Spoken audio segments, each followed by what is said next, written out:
যেমন আমি আপনাদেরকে বললাম, দেখুন এটা হচ্ছে Swift auto transmission gear 4 cylinder 16 valve petrol engine car.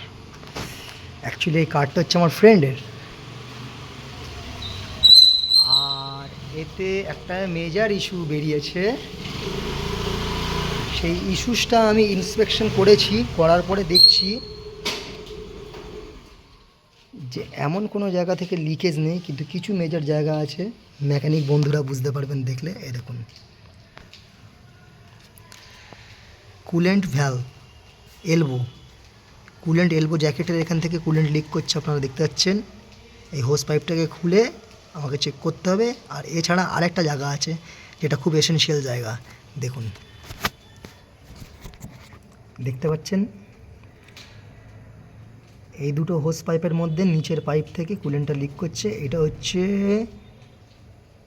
Actually এর কুলেন্টটা ইনবিল্ড হচ্ছে গাড়ির ইনসাইডে, কুলেন্ট এভাপোরেটর কুলিং কয়েলের মধ্যে সাপ্লাই হচ্ছে, ঠিক আছে, যে জিনিসের সাহায্যে আমরা গাড়ির এয়ারটাকে গরম করি, ঠান্ডা করি।